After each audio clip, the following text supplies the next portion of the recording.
The morning sun pushed through the crowded streets of Lagos as Amara carefully balanced her makeup kit on her lap inside the cramped Danfo bus. Around her, traders shouted about their wares while the conductor hung from the door, collecting crumpled Naira notes. She didn't mind the chaos anymore. This was her city, her hustle, her beginning. "Oya, come down. Victoria Island," the conductor yelled. Amara stepped onto the bustling pavement, her worn sandals clicking against the concrete. She had 3 clients today, 3 faces to transform, 3 steps closer to her dream. Nobody knew that the woman who arrived on public transport was the same person who had quietly built Amara beauty empire over the past 7 years.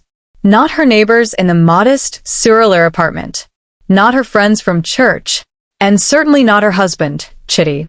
Chidi Okafor was a man who loved 2 things, his family's legacy and his pride. His father, Chief Okafor, had built Okafor Advertising Agency from nothing in the 1980s. It was once the premier agency in Lagos, handling campaigns for banks, telecommunications giants, and politicians. But those glory days had faded like old photographs. Now the agency was drowning. Bad investments. Younger, hungrier competitors. Chief Okafor's refusal to adapt to digital marketing. The company that once employed 50 people now barely kept 8 staff members, and even their salaries came late. Chidi worked there as creative director, a title that meant more than the work it provided. Most days, he sat in his corner office, scrolling through his phone, waiting for clients who never called. He came home frustrated, angry at the world, and increasingly bitter toward Amara. "You're going where again?" he had asked that morning, barely looking up from his phone. "Bridal shoot in Ikoyi. The Adeyemi wedding," Amara replied, packing her brushes. All that running around for what? How much do they even pay you? 50,000? 70. He kissed his teeth. "Meanwhile, my father's company is dying, and I'm here watching my wife paint faces for small money." Amara said nothing. She had learned that silence was easier than defending herself. If only Chidi knew that this small money had purchased 3 properties in Lekki, held shares in 2 production companies, and had quietly saved enough to change both their lives. If only he knew. The bridal client was a senator's daughter, and she wanted perfection. Amara worked for 3 hours, sculpting the young woman's face into art. The bride looked in the mirror and gasped. "You're incredible. How much do I owe you?" 250,000 Naira, ma. The bride didn't blink. She transferred the money immediately and added an extra 50,000 as a tip. "You deserve it. You're the best in Lagos." Amara smiled humbly, but inside, her mind was calculating. That was just one job. She had 2 more today, plus her beauty line launching in ShopRite next month, plus her shares in Collarbox Media Productions, the fastest-growing content company in West Africa. But there was something else consuming her thoughts lately. Something she'd been planning in secret for 6 months. Okafor Advertising Agency was about to be auctioned. Chief Okafor owed banks, landlords, and suppliers. The family was facing total humiliation. Chidi came home every night looking more defeated, though he hid it behind criticism of Amara's work. She had made a decision 3 months ago. Through her company's lawyer and a series of shell corporations, she would buy the agency. Anonymously, restructure it, modernize it, save her husband's family legacy without them ever knowing it was her. It was the ultimate act of love, she thought. She would restore his pride, and he would never have to know his wife had saved him. As she rode home that evening, Amara's phone buzzed. It was her lawyer, Barrister Emeka. "It's done. The purchase goes through next week. The Okafors will receive notice that a private investment firm has acquired the agency and all its debts. They'll keep their positions, but the company now belongs to your holdings." Amara exhaled slowly. "Thank you, Emeka. And Chidi must never know. Your secret is safe. Congratulations, Mrs. Okafor. You now own one of Lagos's most historic advertising agencies." When she arrived home, Chidi was on the couch, staring at the television without really watching. His father had called earlier with devastating news. The auction was confirmed. In 1 week, everything would be gone. My father is finished, Chidi said quietly. 40 years of work. Gone. And I couldn't save it. Amara sat beside him, placing a gentle hand on his shoulder. God will make a way. He shrugged her off. God? Amara, please. I need real solutions, not your church talk. He stood up, pacing. You don't understand what this means. My family's name, my legacy, everything I was supposed to inherit. Maybe something good will happen. Good? What good? You think your makeup money can save a multimillion-dollar company? His laugh was bitter. This is real business, Amara. Not your small side hustle. She bit her lip, swallowing the truth that wanted to escape. Not yet. Let the purchase complete first. Let the lawyers handle everything. Then maybe someday she would tell him. 1 week later, Chief Okafor received a call from a lawyer representing Apex Investment Partners. The company had purchased Okafor Advertising Agency in full, settled all debts, and wanted to retain the Okafor family in management while bringing in a restructuring team. The family couldn't believe it. It was a miracle. Chidi came home that night transformed, smiling, energized. He actually hugged Amara. We're saved. Some investment company bought the agency. My father is crying with joy. I still have my job, my title, everything. Amara smiled, her heart full. That's wonderful news. God is good. Chidi laughed. See? I told you something would work out. She didn't correct him about who had doubted. She just held him, grateful that her sacrifice had brought him peace. But peace, Amara would soon learn, was fragile. And some men cannot bear to be saved by the woman they've spent years diminishing. The secret she had buried so carefully was about to surface in the worst possible way. 3 months passed, and Okafor Advertising Agency was transforming. The new management team brought in by Apex Investment Partners was aggressive and efficient. They modernized the office, hired digital marketing experts, and landed 2 major clients in the first month. Chidi was thriving. His chest puffed with pride as he walked through the renovated office space with its glass walls and modern furniture. He gave interviews to business magazines about the Okafor comeback. He posted constantly on social media about legacy and resilience. At home, however, he remained the same man. You burned the plantain, he commented one evening, pushing his plate away. I'm sorry, I had back-to-back clients today, and that's your problem, Amara. Always running around. Now you can't even cook properly. He stood from the table. My mother keeps asking when you'll give us children. But how can you, when you're never home? Amara's hands trembled slightly as she cleared the dishes. They had been married for 5 years. She was 32. The children question came up constantly, but what no one knew was that Chidi had refused to do the fertility tests the doctor recommended. There's nothing wrong with me, he'd insisted. It's probably you. Women's problems. She had done every test. Everything was fine. But she couldn't force him to face the possibility that the issue might be shared. Her phone rang. It was Blessing, her business partner in the beauty line. Amara. CNN Africa wants to do a feature on you. The makeup artist building a beauty empire. This is huge. Amara's heart raced. When? Next month. They want to film your factories, interview you, everything. This will blow up the brand internationally. After hanging up, Amara sat in the kitchen, torn between excitement and fear. A CNN feature meant visibility. It meant her face, her story, her business empire would be public knowledge. It meant Chidi would finally know everything. She decided to tell him first. That night, after he'd finished watching football, she approached him carefully. Chidi, I need to talk to you about something important. Can it wait? I'm tired. It's about my business. He glanced at her, mildly interested. What about it? It's grown significantly. CNN Africa wants to do a feature on me, and I think you should know that the business is substantial. Chidi sat up slightly. Substantial how? You mean you're making what, a few million naira? Amara took a breath. More than that. Much more. I own production facilities, property, shares in media companies. I've been investing carefully for years. He stared at her, processing. Then he laughed. Wait, you? You're trying to tell me you're some kind of businesswoman? I am a businesswoman. His laughter faded into something harder. How much are we talking, Amara? Stop being dramatic. About 400 million naira in total assets. The room went silent. Chidi's face moved through several emotions: shock, disbelief, then something that looked like anger. You're lying. I'm not. For 100 million? You? He stood up, pacing. Where would you even get that kind of money? What have you been doing? The accusation in his tone stung. I've been working, Chidi. Building. Investing. Everything legitimate. And you hid this from me? Your husband. I didn't hide it. You just never asked. You never took my work seriously.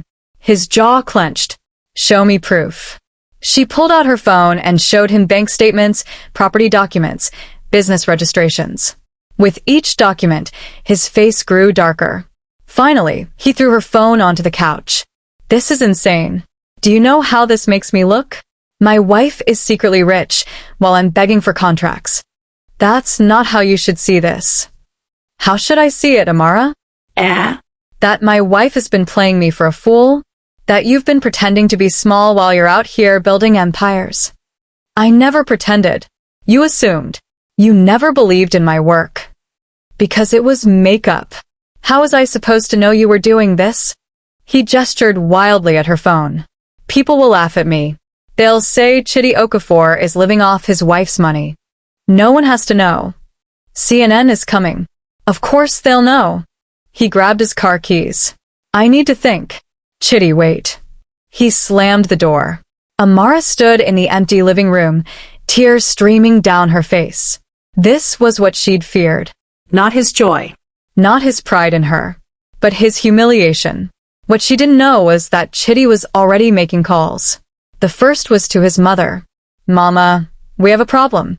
Amara has been hiding money from me. Serious money. I think she's been doing something wrong. Maybe stealing from her clients or involved in something illegal. We need to investigate her. His mother's voice was sharp. I knew that girl was trouble. Too quiet. Too secretive. We need to protect you, my son. Protect our family's name. The second call was to his younger brother, Dubum, who worked as an accountant. Find out everything about Amara's businesses. I need to know if she's clean, or if we can prove she got this money illegally. If she's dirty, we can take everything in a divorce. Dubum whistled low. For 100 million? Brother, even if it's clean, you can claim half in court. Then we start building a case. Document everything. I want her destroyed. Chidi's third call was to someone Amara never suspected. Her own lawyer, Barrister Emeka, who had one weakness: greed. Emeka, we need to talk. I know about my wife's businesses, and I know you've been helping her hide assets. I could report you to the Bar Association for helping her commit tax fraud, or you could help me instead. In the darkness of his car, Chidi smiled. If Amara thought she could embarrass him, she was wrong. He would make sure that by the time this was over, everyone would see him as the victim and her as the villain. Amara woke up to an empty bed. Chidi hadn't come home. She called his phone repeatedly, but each time it went to voicemail. By noon, worry twisted her stomach into knots. Then her phone rang. It was Barrister Emeka. Mrs. Okafor, we need to meet immediately. Something has happened. They met at a quiet cafe in Lekki. Emeka looked uncomfortable, avoiding her eyes. What's wrong? Amara asked. Your husband contacted me last night. He knows about Apex Investment Partners. He knows about the agency purchase. Amara's blood went cold. How? I told him. Emeka finally met her gaze. He threatened to report me for professional misconduct. He said he had evidence I was helping you hide assets illegally. I had to protect my practice. You betrayed me? Mrs. Okafor, please understand. Get away from me. Amara's voice shook. You're fired. And I'll be reporting you myself for breach of client confidentiality. She left the cafe, her mind racing. Chidi knew. He knew she had bought his family's company. He knew everything. Her phone buzzed with a text from an unknown number. It was a photo of her outside her production facility with a caption, "The makeup artist who thinks she's a mogul." Full story coming soon. Someone was investigating her. Someone was building a narrative. She drove straight to the Okafor family house in Surulere, where Chidi's parents lived. When she arrived, the entire family was gathered in the living room. Chidi, his parents, his two brothers, and their wives. They all turned to look at her when she entered. The hostility was immediate. "So the big businesswoman has arrived," Chidi's mother said coldly. "Mama, please, I can explain." "Explain what?" Chief Okafor's voice boomed. "That you bought my company like some kind of charity case? That you've been making a fool of my son?" "That's not what I was doing. I was trying to save the family legacy." Chidi stood up, his face a mask of controlled anger. "Save it? Or control it? You bought the agency so you could control me. Control this family." "That's not true." "Then why hide it?" His brother Dubum interjected. "Why use fake companies and lawyers?" "Because you wanted power over us." Amara looked around the room, searching for one sympathetic face. There was none. "I did it out of love," she said quietly. Chidi was suffering. The family was losing everything. "I had the means to help, so I did." "Love." Chidi's mother laughed bitterly. "This is not love. This is witchcraft. You used juju to make all that money, and now you're using it to destroy my son's dignity." "Witchcraft? Are you serious? How else does a makeup artist become richer than established businessmen?" His mother's eyes were wild with conviction. "You've been going to native doctors. You've sacrificed something for this wealth. Maybe that's why you can't give us children." The words hit Amara like physical blows. She turned to Chidi, waiting for him to defend her. He looked away. "Chidi, please. Tell them the truth. Tell them I built this legitimately." He finally met her eyes, and what she saw there broke her completely. There was no love, no gratitude, only resentment and something worse, calculation. "I want a divorce," he said simply. "And I want half of everything you own. You built it during our marriage, so legally, it's marital property." Amara stumbled backward. "You can't be serious." "I'm very serious. My lawyers will contact you tomorrow." He stepped closer, lowering his voice so only she could hear. "You humiliated me, Amara. You made me look weak. Now you'll pay for it. I saved you. I didn't ask you to save me." His voice rose. "I didn't ask my wife to be richer than me, to own my family's company, to make me look like a useless husband.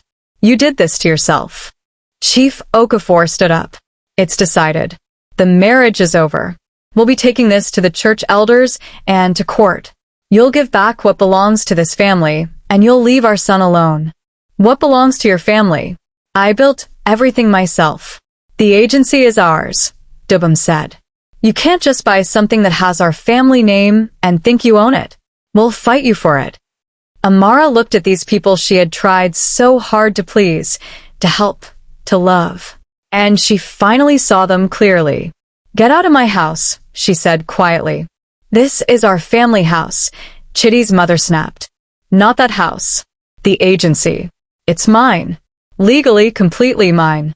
And as of today, all of you are fired." The room erupted in chaos. Shouting. Accusations. Threats.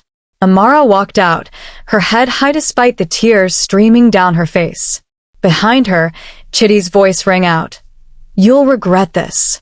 I'll destroy you. I'll tell everyone you're a witch. A thief. You'll have nothing when I'm done." She got in her car and drove, not knowing where she was going. Her phone rang constantly, blocked numbers, unknown callers, probably reporters who had already gotten wind of the story. The narrative was being written before she could defend herself. And in Lagos, narratives spread like wildfire. By evening, the story had hit social media. Makeup artist uses juju to get rich, buys husband's family company. The comments were vicious. People she'd never met were calling her everything from a witch to a prostitute to a scammer. Her clients started canceling. "We can't be associated with controversy," they said. Her business partners called emergency meetings. "The brand is taking a hit. We need to distance ourselves until this blows over." In one day, Amara watched everything she'd built begin to crumble. Not because she'd done anything wrong, but because a man's pride was more valuable than a woman's truth. She sat in her car outside her office building and finally let herself break down completely. Great, heaving sobs that came from somewhere deep in her soul. Her phone buzzed one more time. A message from Chidi. "Give me what I want, or I'll make sure you're destroyed completely. Your choice." Amara stared at the message for a long time. Then she made a decision that would change everything. She wasn't going to run. She wasn't going to hide. And she certainly wasn't going to let them take what she'd built. It was time to fight back. Amara didn't sleep that night.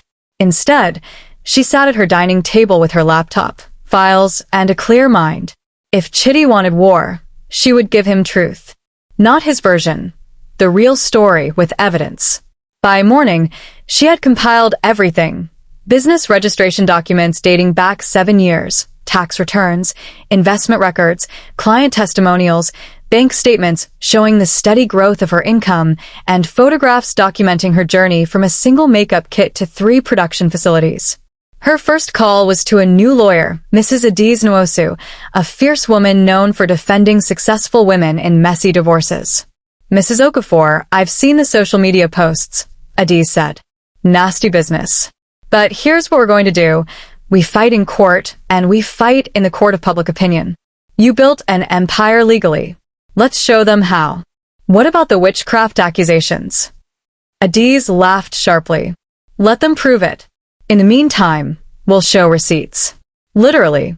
Next, Amara called the CNN Africa producer. "I want to do the interview, but I want to tell the whole story. Everything." "Are you sure?" "The controversy might." "The controversy is exactly why we need to do this. People need to hear the truth." The interview was scheduled for 1 week later.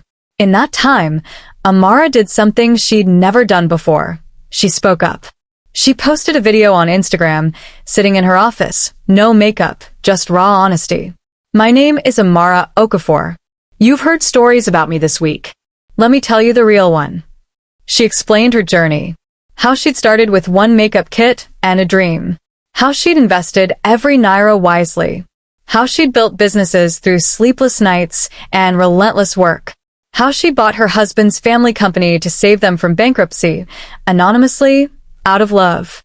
"I'm not a witch. I'm not a thief. I'm a businesswoman. And I'm tired of successful women being torn down because insecure men can't celebrate them." The video went viral. Within hours, it had millions of views. The comment section became a battleground. Some still called her names, but others, particularly women, rallied behind her. Hashtag I Stand With Amara began trending. Women shared their own stories of being diminished by husbands, brothers, fathers. Of hiding their success to keep the peace. Of making themselves smaller so men could feel bigger. The tide was slowly turning. Then came the court hearing. Chidi's lawyers argued for half of everything, claiming Amara had hidden assets during the marriage. But Adiz came prepared. "Your Honor, Mrs. Okafor built her businesses before and during the marriage using her own capital. She has documentation proving every income source. Her husband contributed nothing financially to these ventures. In fact, evidence shows he actively discouraged her work, calling it small business and side hustle."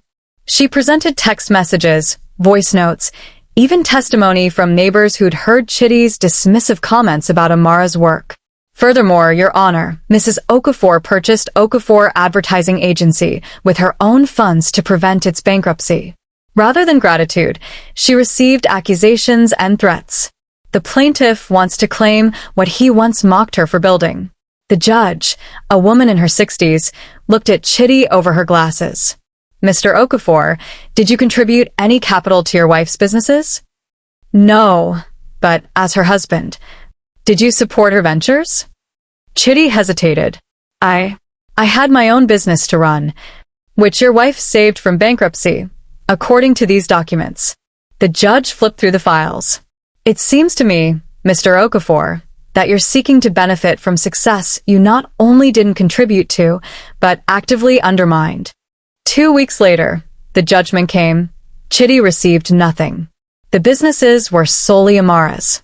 The agency remained hers. He was ordered to vacate their shared apartment within 30 days. But Amara's battle wasn't over. The Okafor family had one more weapon: the church. Pastor Adewale had married them 5 years ago. Now, under pressure from Chidi's family, he called a disciplinary meeting. Amara sat before the church elders while Chidi and his family presented their case. "She's brought shame to the family," Chidi's mother testified, "using her money to control people. It's not biblical for a woman to have more than her husband." Pastor Adewale turned to Amara. "Sister Amara, what do you say?" She stood, her voice steady. "Pastor, I've read the Bible. I know about the Proverbs 31 woman who bought fields, sold merchandise, and made a profit. I know about Lydia, the businesswoman who funded Paul's ministry. Successful women are biblical. What's not biblical is tearing someone down because of jealousy." "But you hid your wealth from your husband," one elder said.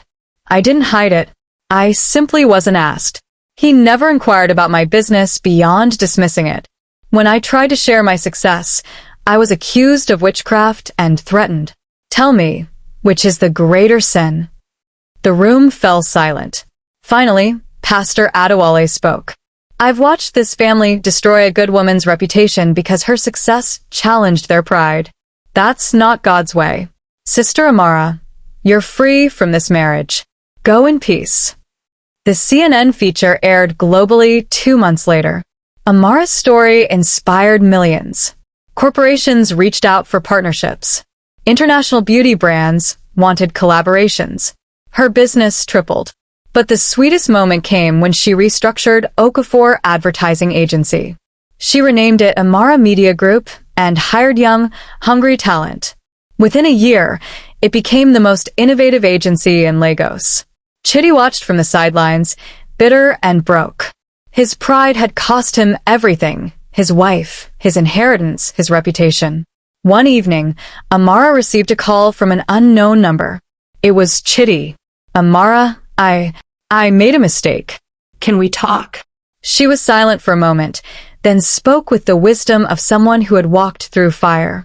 "Chidi, I forgave you a long time ago. Not for you, but for me. I hope you find peace. But we have nothing to talk about." She hung up and looked out at the Lagos skyline from her penthouse office. The same city where she'd once ridden Danfo buses was now at her feet. She thought about all the women who would hear her story. The ones still hiding their light, still making themselves small, still letting fear silence their success. She picked up her phone and recorded one final message. "To every woman who's been called too much, too ambitious, too successful, you are not the problem. Your light is not the problem. Anyone who asks you to dim it doesn't deserve to be in your life. Build your empire. Tell your truth. And never, ever apologize for being exactly who God created you to be."